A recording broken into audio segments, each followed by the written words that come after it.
Besides the question of whether Paul had tried to speak privately with Peter first, there is also the question of hypocrisy on Paul's part. We read at the beginning of chapter 16 in Acts, right after the Council of Jerusalem in Acts 15, a disciple was there named Timothy, the son of a Jewish woman who was a believer, but his father was a Greek. Paul wanted Timothy to accompany him, and he took him and circumcised him because of the Jews that were in those places, for they all knew that his father was a Greek. Similar to Peter's fear, it appears that Paul himself was afraid of the Jews in that region and circumcised Timothy for that reason. Now, this is very strange. The Council of Jerusalem says circumcision is no longer necessary. Then Paul circumcises Timothy anyway. And then the two of them deliver the council's binding rulings that circumcision is no longer binding. And yet Titus was not compelled to be circumcised, as Paul admits in his letter to the Galatians. So how do we make sense of all this? Well, at best, one might speculate that Timothy was willing or eager to suffer circumcision for the sake of a more receptive audience among the Jews. But that would be quite the sacrifice. There was a very natural reason many Greeks and Romans, called God-fearers, only practiced Judaism up to a point, with circumcision being a huge, painful obstacle and line in the sand. Moreover, it still seems Timothy's post-council circumcision would undermine the very decision of the council that said circumcision is unnecessary. If you haven't already, check out my video on Timothy and Titus, where I demonstrate the source and nature of their post-apostolic authority from Paul's letters to them. I then bring in what the earliest church fathers had to say about apostolic succession and the authority of bishops, as well as some relevant commentary on the letters to Timothy and Titus by John Chrysostom. One interesting, though speculative theory from Tertullian is that Paul was a trembling and overeager or overzealous neophyte in his zeal against Judaism, and that was the reason Paul thought there was something to be blamed in the conduct of Peter and the other apostles. And so Tertullian points out that Paul's accusation or censure was, quote, directed against conduct destined to become acceptable even to their accuser, namely Paul. So Tertullian is perhaps the earliest church writer to see this inconsistency. I don't know that I would go so far as to call Paul an overzealous neophyte or trembling, but it's interesting nonetheless. Notably, this passage ends saying that Peter and Paul were in perfect concord with regard to their public doctrine. Again, Tertullian seems to be the earliest commentator on this controversy and confrontation recorded in Galatians 2. And he too points out the apparent inconsistency in Paul rebuking Peter with specific reference to Paul's circumcision of Timothy.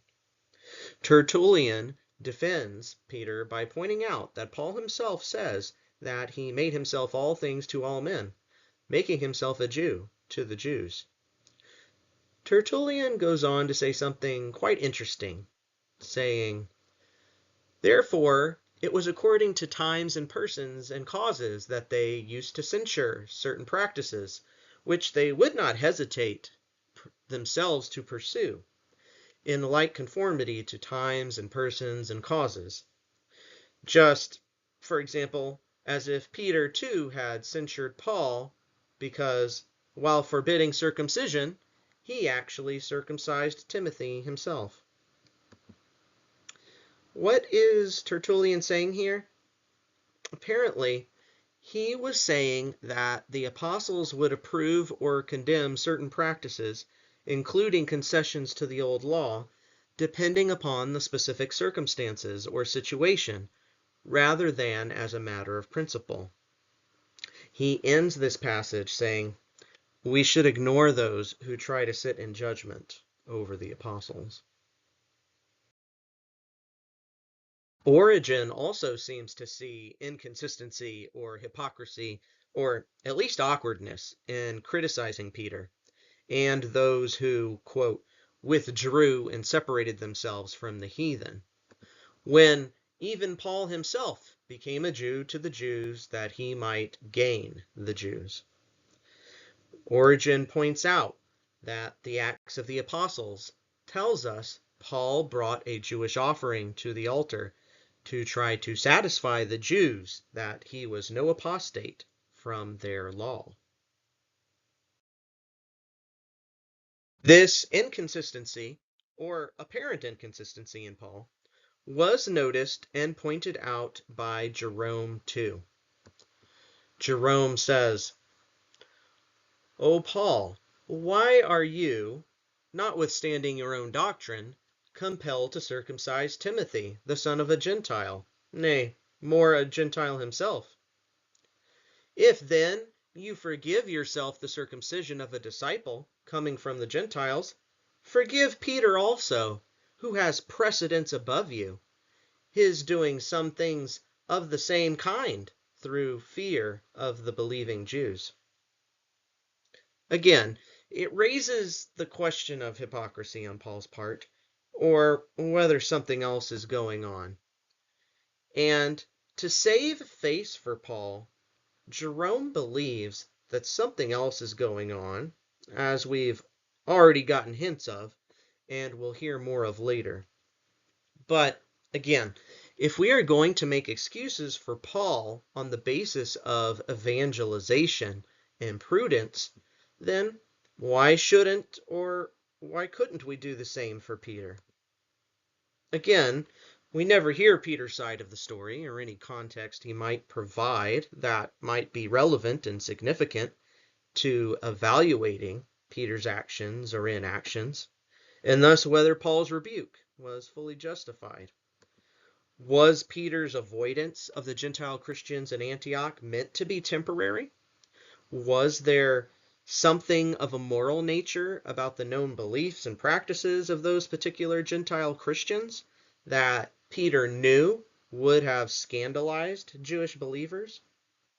Or was Peter cautious because he didn't know these Gentile Christians very well?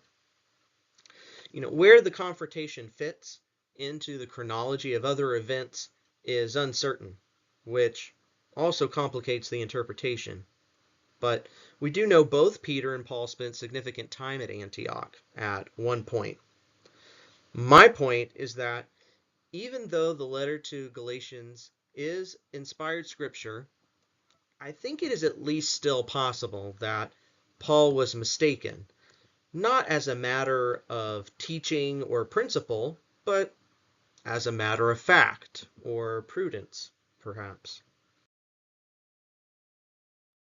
Timothy's circumcision is not the only inconsistency and keeping of the law by Paul that Jerome notices and points out to Augustine.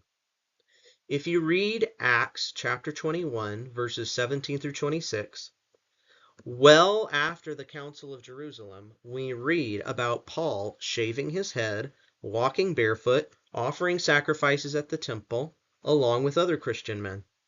Moreover, Paul did all these things at the urging of James and the Jerusalem elders.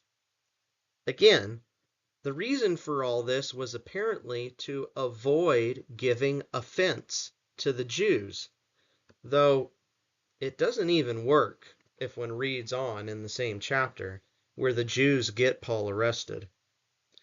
Perhaps the best one can say in Paul's favor is that Peter's concessions to the old law came at the expense of the Gentile Christians, deprived of fellowship with Peter, at least temporarily, whereas Paul's concessions came only at his own expense, or the expense of those willing to take on those burdens for the sake of the gospel.